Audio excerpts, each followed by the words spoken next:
A cocky CEO strutted into Judge Judy's courtroom with zero respect, zero humility, and one dangerous belief: the law doesn't apply to me. He smirked. He interrupted. He thought his money and power made him untouchable. But the moment Judge Judy locked eyes with him, everything changed.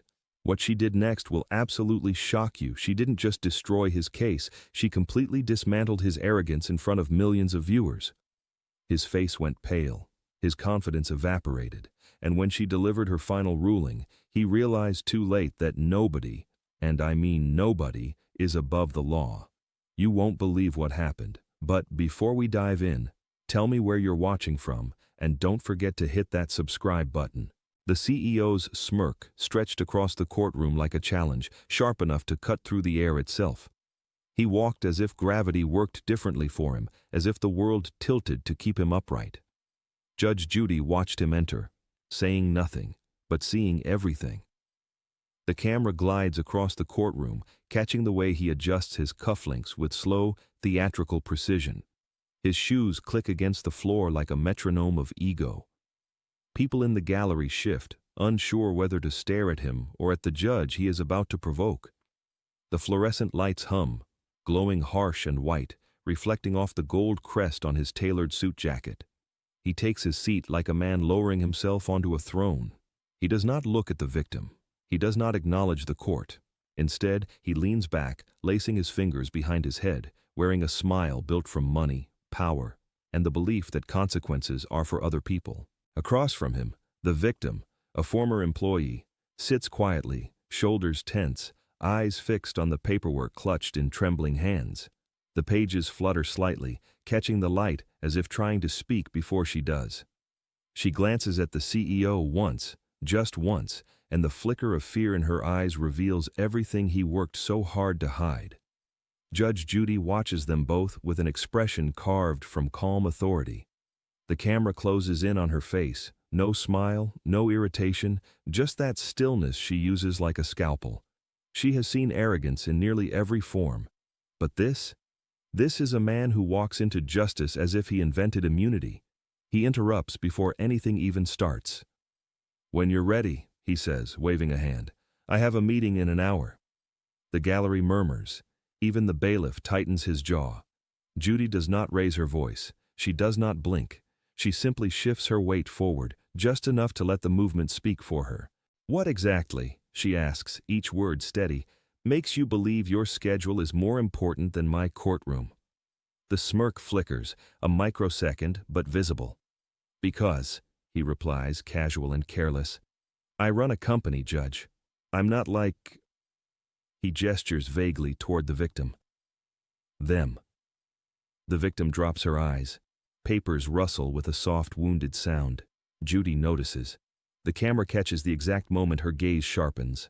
Not angry, not emotional, but something colder, something decisive.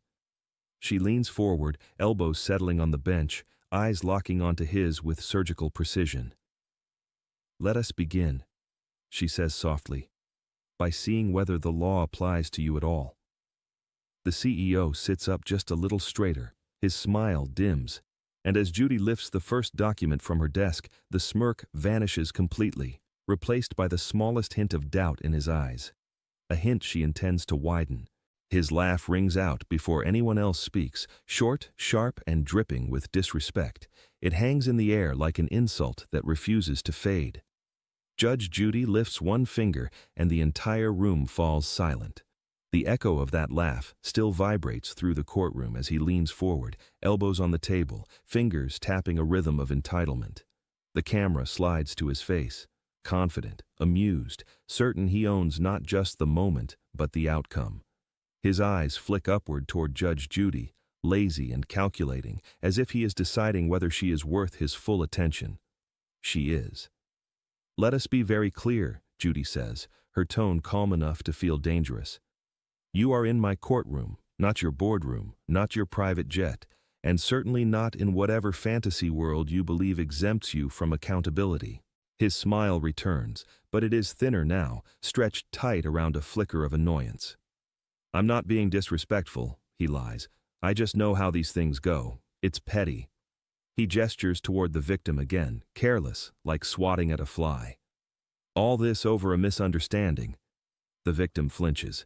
The papers in her hand shake, the edges quivering like leaves in a storm.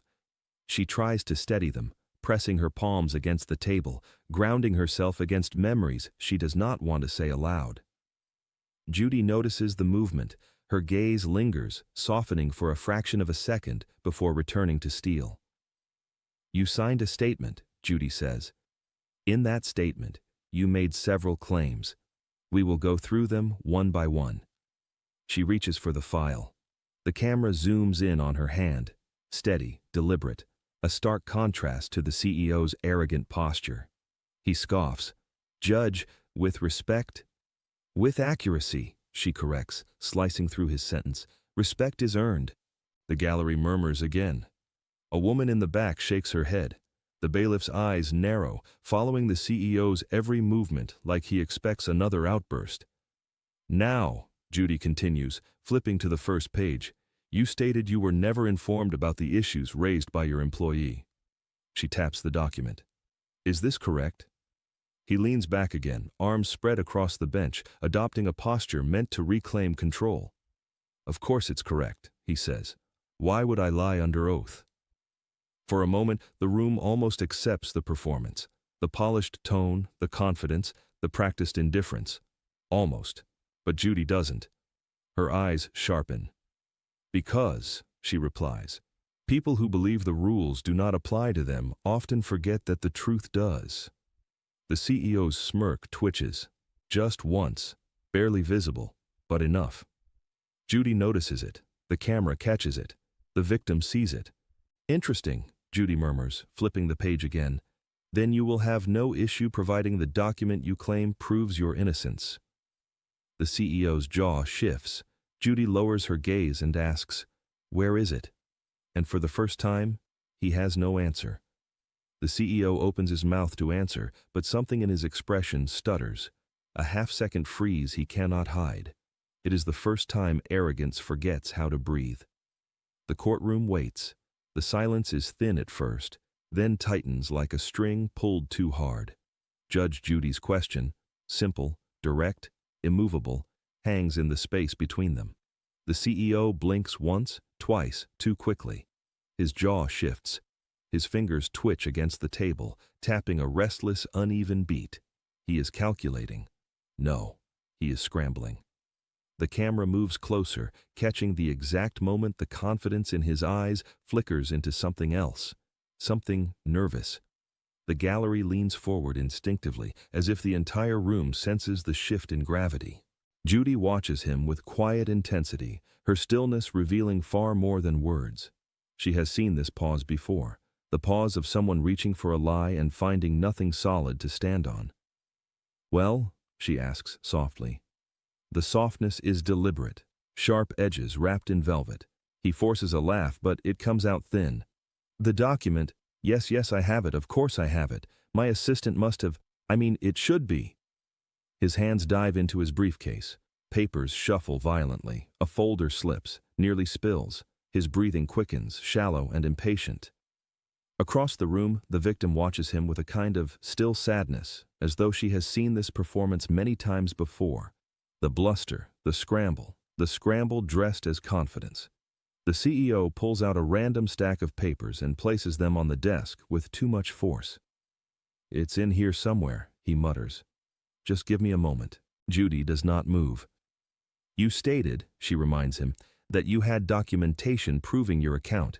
If you had it, you would know exactly where it is." His face tightens. "This is ridiculous. I came here voluntarily. I do not have to tolerate." "You do." Judy's voice cuts through his sentence with surgical precision. "You absolutely do." The camera pans downward just in time to catch it, a single sheet of paper slipping from the edge of his folder, drifting downward in a slow, almost graceful arc.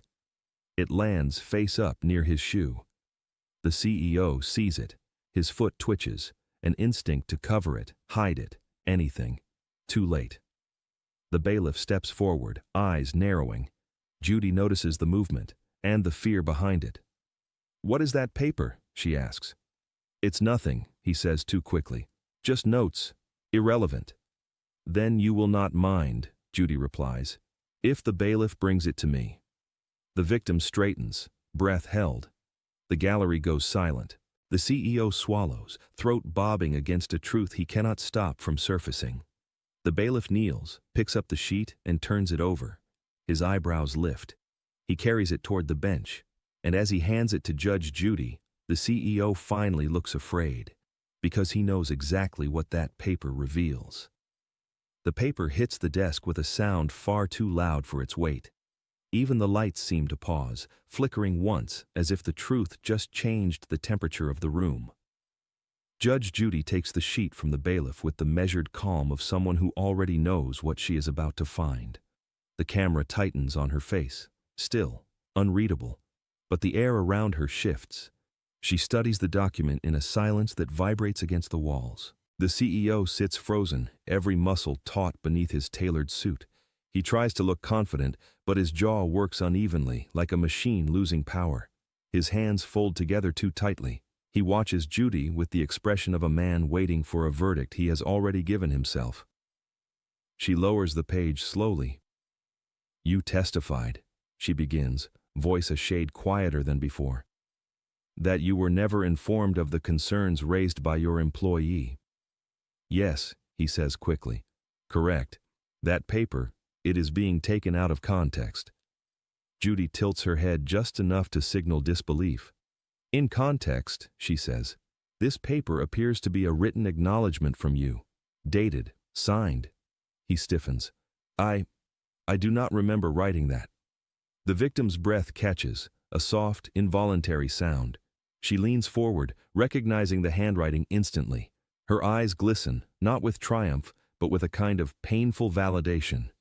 Judy continues, reading aloud with the precision of a scalpel. "Address these concerns immediately. Do not allow further complaints. Handle the employee." The last 3 words hang in the air, cold and deliberate. The gallery reacts with a collective inhale that echoes across the benches. Even the bailiff shifts his stance, as if bracing for the fallout. The CEO swallows, hard. "That is not what I meant," he mutters. "That could mean anything. I was delegating. It's standard language." Judy lifts her gaze slowly, letting her silence challenge him more than any argument could. "Handle the employee," she repeats. "Explain that phrase to me." He opens his mouth. Nothing comes out. He tries again, voice thinner than before. It was just a note. My assistant must have—" "Your assistant forged your signature?" Judy asks, brows rising. He stammers. "Well, no, but—" The camera pans to the victim, whose trembling fingers grip the edge of the table. She has heard these excuses before, many times, but never in a place where truth has this much power. Judy taps the paper lightly, the sound like a gavel's heartbeat. "This document directly contradicts your testimony, and it suggests something far more concerning than forgetfulness." A ripple moves through the courtroom, anticipation mixed with dread. He leans forward desperately, his smirk gone, his arrogance cracking. "Judge Judy, you are misunderstanding." "I understand perfectly." She sets the paper down with deliberate finality. "Would you like to explain?" she asks, eyes locked on him. "Why this says the opposite of what you swore moments ago?" And the CEO's face drains of color, because this is the moment he realizes she has him. His smirk returns for a moment, but this time it trembles, a smile wearing fear like a thin coat. It is the first expression he cannot control. The paper lies between them like a quiet accusation. Judge Judy does not touch it again. She does not need to. Its presence is enough. The CEO tries to relax his shoulders, tries to straighten his posture, tries to resurrect the confidence that once strutted into the room with him. But his body betrays him. His fingers keep brushing one another, restless, uncertain. He clears his throat. "Judge Judy, I think you're misunderstanding the tone of the note. I was merely advising my assistant to manage workflow, that is all." Judy raises a brow. "So concerns raised about your behavior were part of workflow?" The gallery shifts, murmuring low, a soft rustle of disbelief. The victim watches him, eyes wide but steady, as if seeing him without the mask for the first time. A faint tremor runs through her hands, but her voice, when it comes, is stronger. "That note," she says quietly, "was the day everything changed at work. People stopped talking to me. My assignments disappeared. The threats started in private." Her gaze flicks toward him. "I knew it came from him, but I never thought I'd see it written." Her words land with the weight of lived truth. They do not shout, they do not accuse, they simply exist, and their existence is devastating. The CEO laughs again, but it is brittle now, sharp and hollow. "This is absurd. She was a disgruntled employee. People complain all the time. I have hundreds of workers. You expect me to remember every—" Judy lifts a hand, and he stops mid-syllable. "You expect me," she replies slowly, "to believe that you forgot signing a directive instructing your staff to handle an employee after they reported misconduct?" Her voice is controlled, but the courtroom feels the rising temperature beneath it. He tries to regroup, tries to piece together a version of the story that favors him. Words spill out, too fast, too defensive. "I'm a CEO, I delegate things, I trust my people, I don't micromanage. If something happened, it wasn't me, it was—" "Your assistant?" Judy asks. "Your team? Anyone but you?" His lips press into a thin, strained line. A bead of sweat gathers at his temple. Judy sits back, studying him with a gaze that sees far deeper than the suits and money and practiced charm. "You lie easily," she says, "but badly." The gallery lets out a quiet gasp. Even the bailiff's expression shifts, as if acknowledging a truth spoken plainly. The CEO's breathing becomes uneven, shallow, forced. His smirk, the one he wore like armor, keeps trying to return, but it falters every time it reaches his eyes. "Enough," Judy says, tapping the paper once. "Your behavior suggests there is more underneath this, and I intend to find it." A knock echoes from the side door. Unexpected, sharp, and perfectly timed.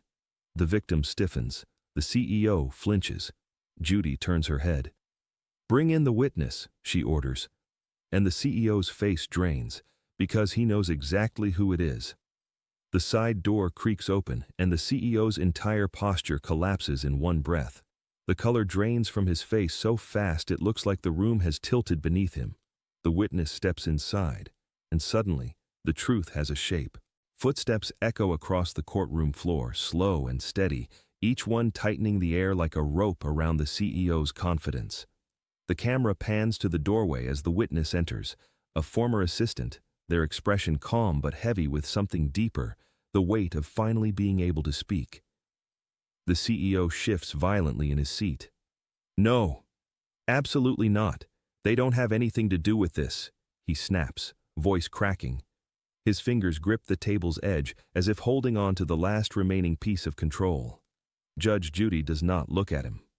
"Approach," she instructs the witness. Her tone is measured, gentle even, but the courtroom senses the storm beneath it. The witness approaches the stand, eyes flicking briefly to the victim, a silent apology, a silent promise. Then they sit, folding their hands, exhaling slowly as though releasing months of fear. "State your name and your role," Judy says. The witness answers, steady. "I was his executive assistant for 3 years. The CEO scoffs loudly. "Disgruntled, fired for incompetence. This is ridiculous." But the words do not carry the weight they once did. They float, empty, ignored by everyone except the echo of his own panic. Judy raises an eyebrow. "You will remain silent unless spoken to." The assistant nods at her, then focuses forward. "I left the company because I could no longer be part of the way he treated people, especially employees who challenged him." Their voice trembles but does not break. "Including her." They gesture gently toward the victim. The victim bows her head, holding back emotion. "And this note," Judy says, lifting the incriminating paper. "Did you see it written?" A quiet beat. Then, "Yes, I typed it. He dictated every word." A murmur spreads through the gallery, sharp, electric. The CEO slams a hand down. "Lies. They're lying. They've always... Enough. Judy's voice slices through the chaos. Continue. The witness breathes in, steadier now. He told me to deal with employees who spoke out. He said he didn't need the law on his side because he had power. He said... Their throat tightens. The room leans in. He said the law doesn't apply to him, that he could ruin anyone who got in his way. The CEO's eyes widen with a mix of fury and fear, the kind that comes when a truth you buried refuses to stay underground. Judy leans back, absorbing the statement with deep, unspoken clarity. Is there anything else? She asks quietly. The witness hesitates, then reaches slowly into a bag placed beside the stand. There is, they whisper, and he prayed this would never see daylight. The CEO lurches forward. Stop! Don't! The witness places a small device on the table. A recording device. If you were sitting in that courtroom, what would you do?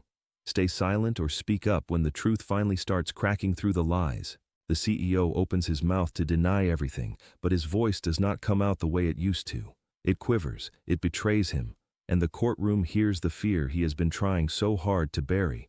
The small recording device sits on the table like a living threat, quiet, unmoving, but pulsing with the potential to end every lie he has built his reputation on. The witness keeps their hand near it, not touching it, just resting in its shadow as if feeling the weight of truth radiating from it. Judge Judy leans slightly forward, eyes narrowing with the kind of precision that has dismantled hundreds of arrogant stories before this one. What is on that device? She asks. The witness hesitates, not out of doubt, but out of the gravity of what they are about to release. A conversation, they say softly. One he never thought anyone would hear. The CEO lurches forward. It is stolen property, illegally obtained. It's not admissible. Sit, Judy orders, and the single word hits harder than a gavel strike. He sits, barely. His hands shake now, visible under the bright courtroom lights. Sweat gathers at his temple, sliding down the flawless image he worked so hard to present. His carefully curated aura of power has begun to peel, revealing the frantic, brittle fear underneath. The victim watches him, eyes glassy, breath caught between dread and hope. For the first time, she looks stronger than him. Not louder, not more powerful, but steadier. The kind of steady that grows from surviving someone else's cruelty. Play it, Judy instructs. But the witness doesn't press the button yet. Instead, they glance toward the victim. You deserve to know what he said behind closed doors, they murmur. What he said about all of us. The CEO slams his palm against the table. Do not you dare interrupt me again, Judy says without raising her voice, and you will be removed from this courtroom. The threat lands with devastating precision. The CEO's mouth clamps shut. His leg bounces under the desk, a jittery pulse of unraveling confidence. The witness finally speaks. Before I play this, I need to explain something. He didn't just dismiss her concerns, he bragged about it. He laughed about it. He said... Their voice thins, shaken by memory. He said he could destroy her career because he felt like it.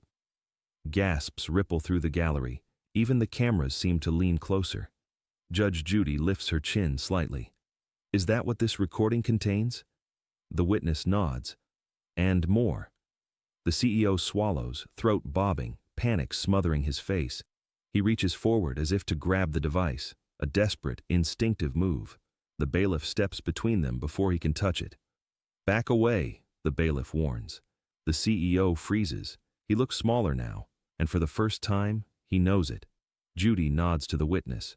Begin when you're ready. The witness presses a trembling finger toward the play button. Just before the recording starts, the CEO whispers, "You don't know what you're doing." But the truth is, he doesn't know what's coming. The moment the recording clicks on, the entire courtroom stills. It is not silence. It is suspension, a collective breath held between truth and the man who thought he could outrun it. A faint hiss crackles from the device, followed by the unmistakable sound of the CEO's voice. Smooth, confident, dripping with the very arrogance he has been denying. But on the recording, there is no performance, no polished tone crafted for a courtroom. This is the raw version of him, the one he kept behind closed doors where he believed no law could reach. Handle her, his recorded voice says casually, almost lazily. Make an example. I don't care what she complains about. I'm untouchable. The gallery gasps. Someone in the back actually covers their mouth.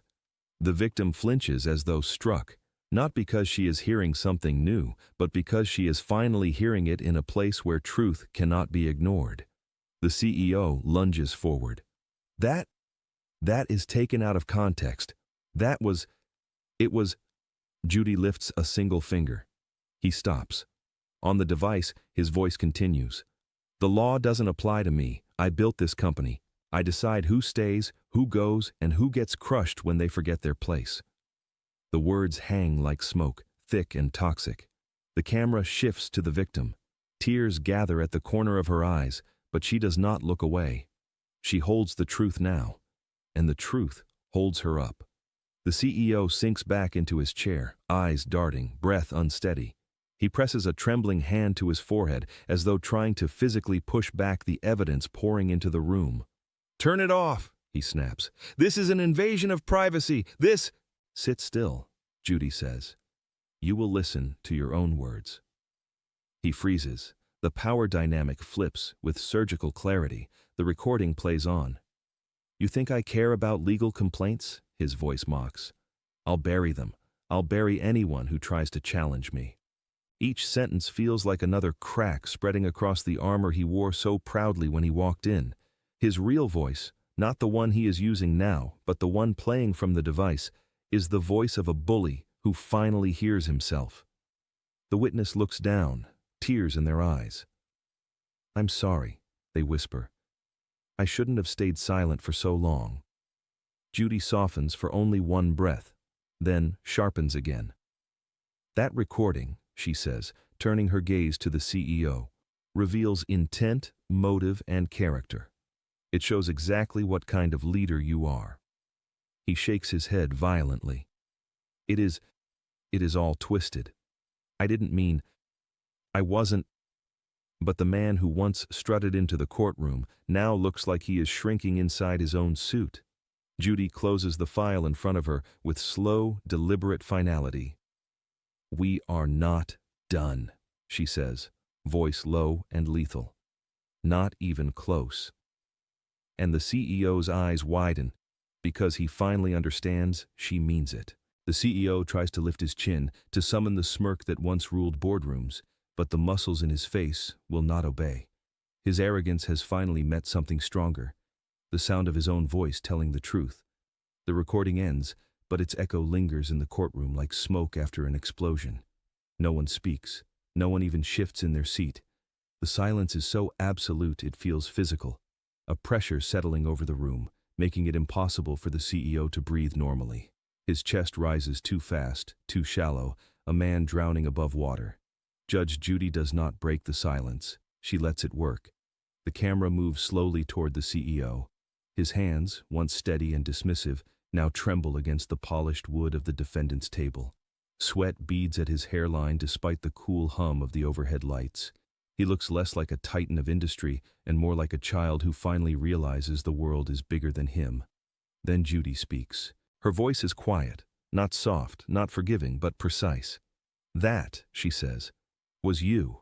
Unfiltered, uncoached, unmasked. He swallows hard. It was a joke. People talk like that all the time. Off the record. I didn't mean. Stop, Judy says. No force. Just clarity. We are not talking about jokes. We are talking about intent. His throat works again, panic threading through every breath. The victim watches him with an expression that is neither vindictive nor triumphant.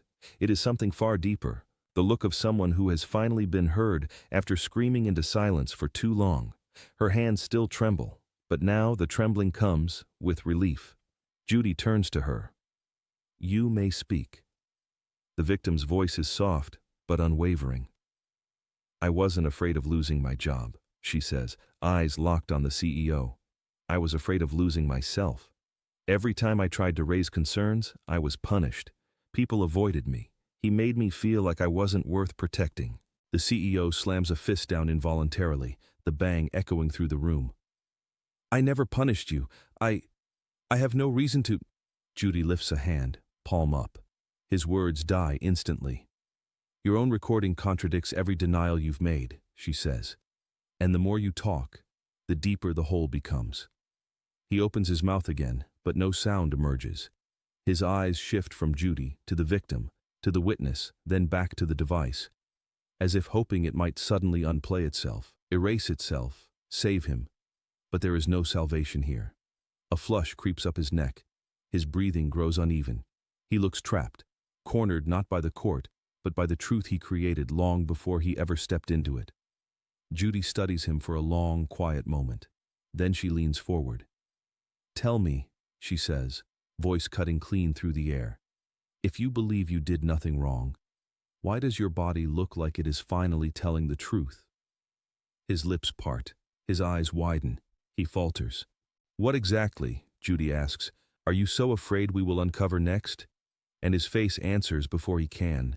His voice rises, but his confidence falls.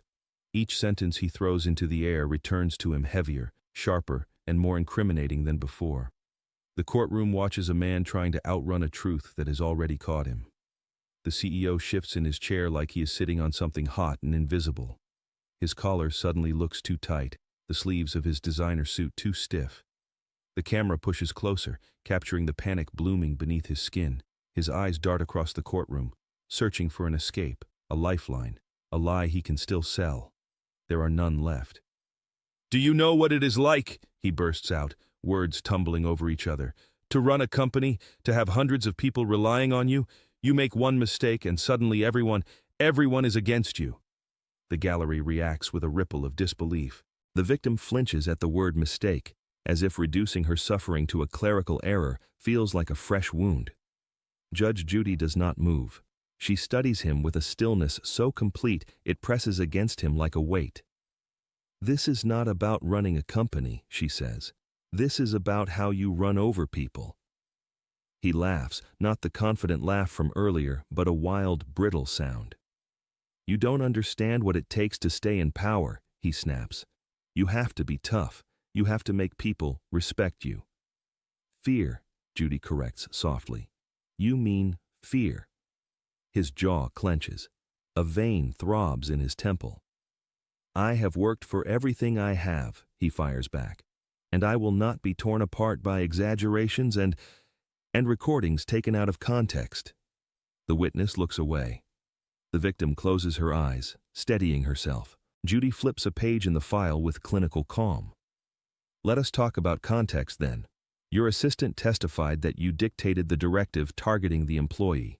The recording captured your intent. Your body language confirms your panic. So, here is the context. You retaliated against someone for telling the truth. The CEO's breath stutters. His face reddens, then drains. His hands grip the edge of the table so tightly, his knuckles turn white. You're twisting my words, he mutters, but his voice is losing strength. People are always twisting my words. Then something inside him fissures. His shoulders slump, his glare crumples, his fingers loosen, trembling. Do you have any idea, he says, voice cracking slightly, how exhausting it is to be perfect all the time, to have everyone waiting for you to slip? The admission shocks the room, not because of its vulnerability, but because of its timing. He is not confessing, he is unraveling. Judy leans forward, her tone shifting from sharp to surgical. This is not about perfection, she says.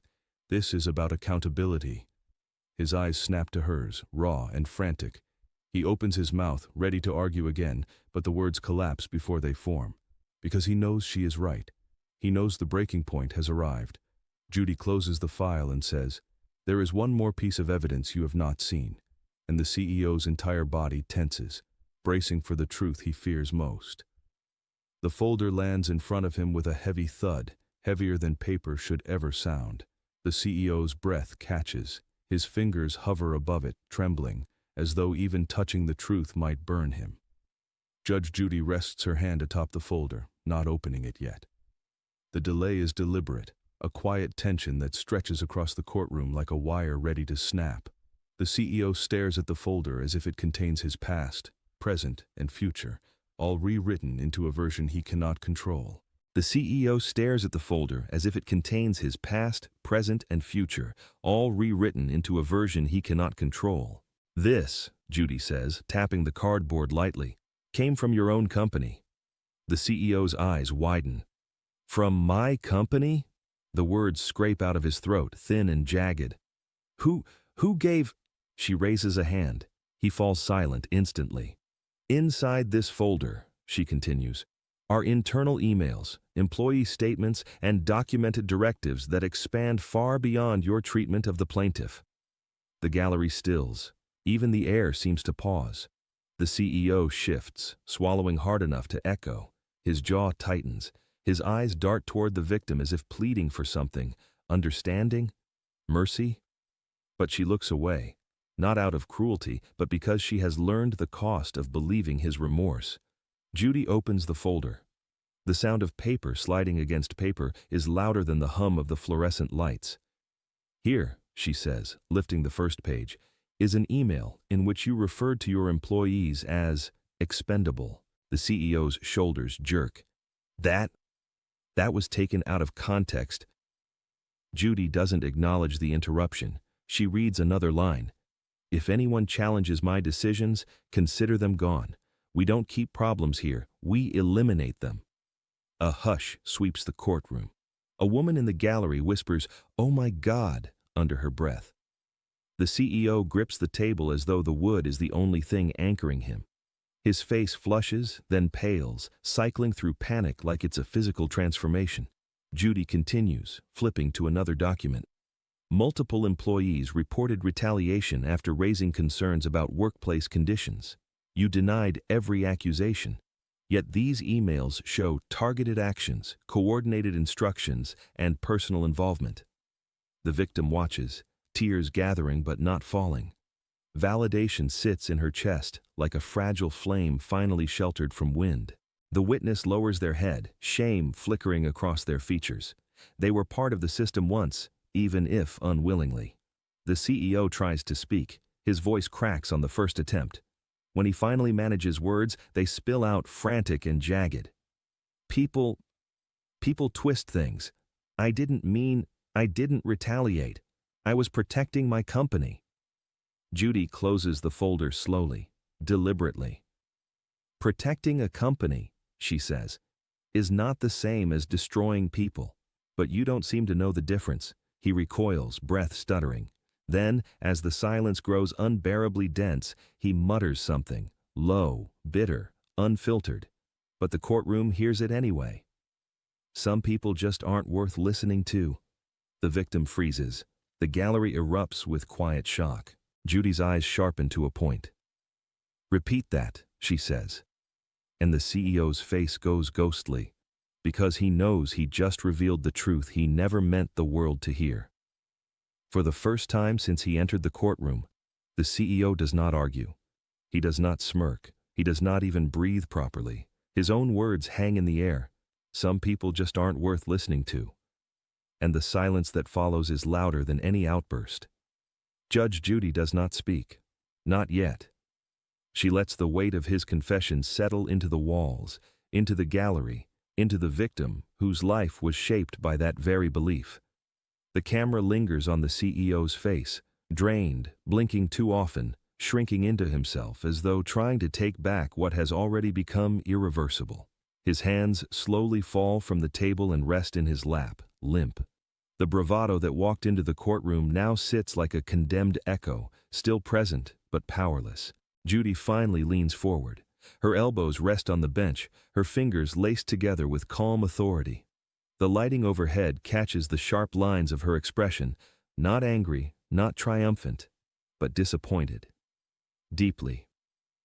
You said, she repeats slowly, that some people aren't worth listening to. The CEO's chest rises, falls, rises again, uneven. I didn't mean, he whispers. You meant it enough to say it. Her voice is soft, but the softness lands like a verdict. He winces, not from volume but from truth. The victim wipes her cheek. A single tear, quiet and quick. Not from pain, but from recognition.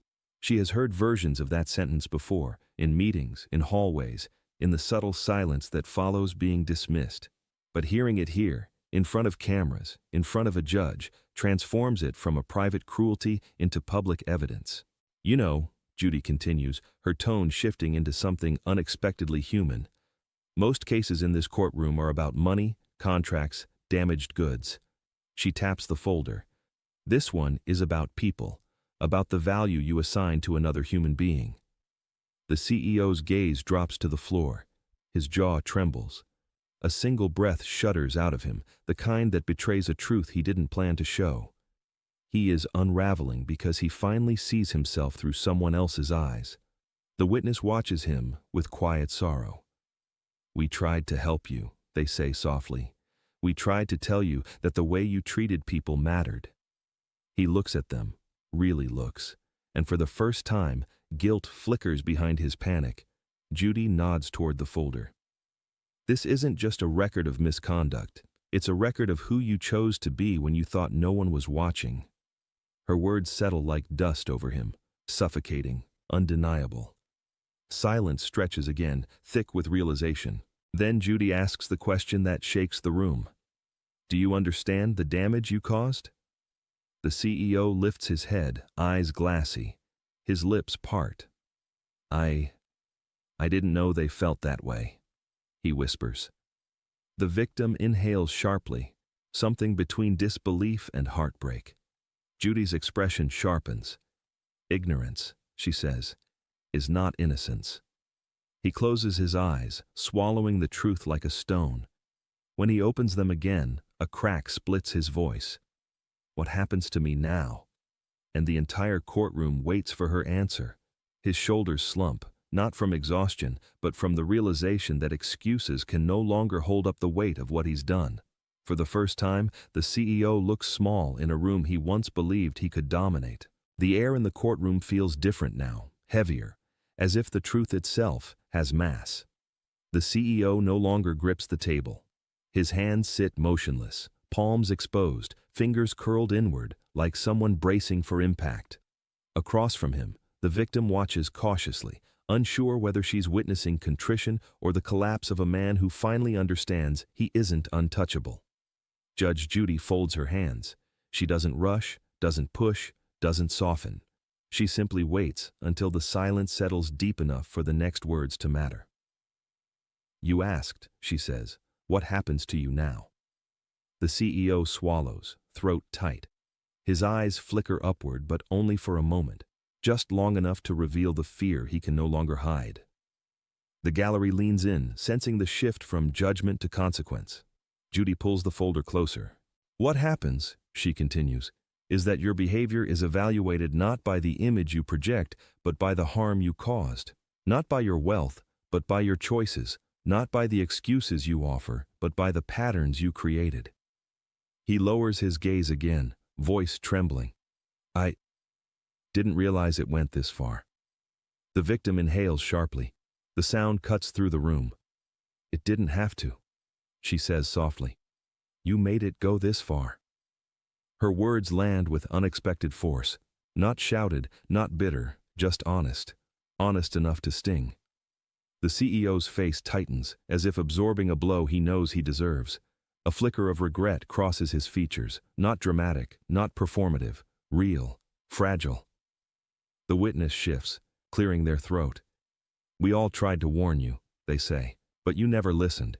You punished anyone who didn't agree with you." For a moment, something breaks in the CEO's expression, shame, raw and unguarded. His shoulders curl inward as though he is trying to fold himself into the smallest possible version of who he once was. Judge Judy watches him with a gaze that sees every layer of the man sitting before her, the ego, the bluster, the fear, and now the faint outline of accountability struggling to emerge. "You built an environment," she says, "where people were afraid to speak, afraid to be seen, afraid to exist outside of your approval. That is not leadership, that is abuse of power." The CEO's breath shudders, his eyes glisten. He looks away quickly, but not before the cameras catch it, the first tear threatening to form. "This," Judy adds, lifting the final page from the folder, documents the long-term consequences of your actions. Employees who left because of you, careers damaged, reputations tarnished. This case isn't about one mistake, it's about a pattern. He closes his eyes, the truth settling onto him like a weight he cannot outrun. The gallery is silent. The victim's hands clasp together. Even the bailiff stands a little straighter. Judy places the page down gently. "Before I determine the full consequence," she says, "there is one last statement you need to hear." And the room freezes, waiting to discover who will deliver it. The silence stretches so long, it stops feeling like silence. It becomes presence, a witness, a pressure, a truth waiting to be spoken. Every person in the courtroom leans forward, breath suspended, eyes fixed on Judge Judy as she turns toward the victim. "Stand," she says gently. The victim rises, shaky but resolute. Her hands tremble at her sides, not with fear anymore, but with the raw vulnerability of someone about to reclaim a part of themselves they thought was gone forever. The CEO watches her with hollow eyes. His arrogance has vanished completely, leaving only exhaustion, regret, and the faint outline of the man he might have been if he hadn't built his world on intimidation. "This," Judy says, addressing the room, "is the person whose life changed because of your choices." The victim swallows hard.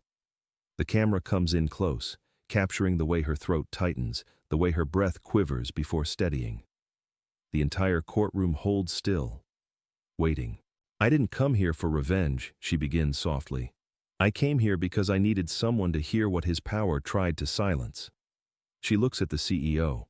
Her gaze is steady but not cruel. It is the gaze of someone finally rising above the person who tried to break them.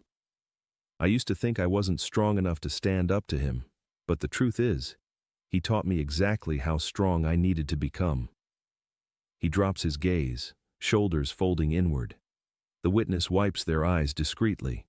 They hear in her words the pain they too carried in silence, the pain of following orders that felt wrong, of watching cruelty disguised as leadership. Judge Judy nods once, deeply. "Anything else?" The victim exhales, a long, trembling release. "He made me feel invisible," she whispers. "But today, I'm not invisible anymore." The gallery reacts, not with applause or gasps, but with something quieter, more powerful: empathy, recognition, solidarity. The CEO presses his palms against the table, pushing himself upright ever so slightly. His voice breaks on the first word. "I didn't know," he says. "I didn't realize I didn't understand what I—" He stops, not because he can't continue, but because he finally sees that nothing he says will undo what he has done. Judge Judy shifts her gaze to him. "This is the cost of ignoring the humanity of the people around you," she says. "This is the cost of believing power exempts you from accountability." He nods slowly, eyes glassy, unable to defend himself anymore. Judy lifts her gavel, raising it halfway. "It is time," she says. The entire courtroom stiffens. Breaths catch. The moment holds itself perfectly still. But she doesn't strike. Not yet. Instead, she lowers the gavel just an inch and says, "Before I deliver my final ruling, ask yourself, what do you believe justice looks like now?" The room holds its breath all over again. Before you hear the verdict, ask yourself, can people truly change, or do they simply lose the power that once hid who they really were? The gavel hangs in the air, suspended between consequence and closure. The CEO's breathing has gone shallow, his eyes locked on Judge Judy as though fate itself is staring back at him. The room is silent, not tense, not judgmental, simply waiting for truth to land. Judge Judy lowers the gavel slowly, letting the weight of the moment settle into every corner of the courtroom. The camera sweeps across the benches, the witness gripping their hands tight, the victim standing tall despite the tremor in her chest, the audience frozen like statues carved from anticipation. Then Judy speaks. "Justice," she says, "is not about punishment.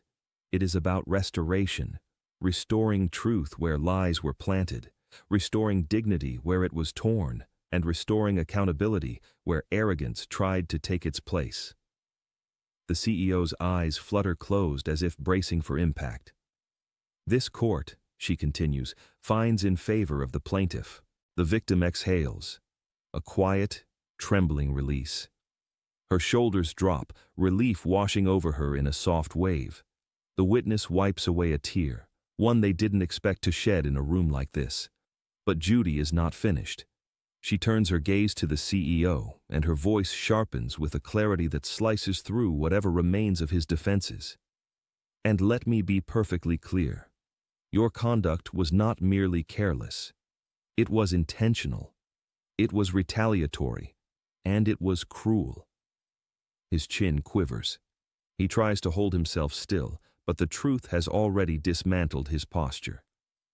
The man who once strutted into the courtroom now sits with his hands folded like a student waiting for correction. You misused power, Judy continues. You treated human beings as obstacles. You believed wealth made you immune to consequence. You believed the law did not apply to you. She leans forward, eyes meeting his with surgical precision. But today, you learned that justice does, the gallery murmurs. A low, reverent sound. The CEO's shoulders collapse inward, as if the words themselves have weight. He nods once, barely, a gesture of acceptance or defeat or both. Judy closes the folder. You are ordered to compensate the plaintiff for damages and emotional distress. Additionally, due to the pattern of conduct revealed here today, this court will refer relevant materials to the appropriate authorities and production team for further review. A tremor crosses his face, the realization that the fallout extends far beyond this room. But no one gloats. Not the victim, not the witness, not even Judy, because this moment isn't about humiliation. It's about truth finding its place again. The victim wipes her eyes and looks at the CEO, not with anger, but with something far more powerful. Closure. Thank you, Judge, she whispers. Judy nods once, deeply. You earned this victory, not by fighting harder, but by standing firm in your truth. She raises the gavel one more time. The sound echoes like the final punctuation on a chapter that can finally end. Power can hide arrogance for a while, but sooner or later, truth pulls back the curtain, and arrogance always collapses under the weight of accountability. The CEO presses his palms against the table, pushing himself upright ever so slightly. His voice breaks on the first word. I didn't know, he says. I didn't realize you. I didn't understand what I. He stops. Not because he can't continue, but because he finally sees that nothing he says will undo what he has done.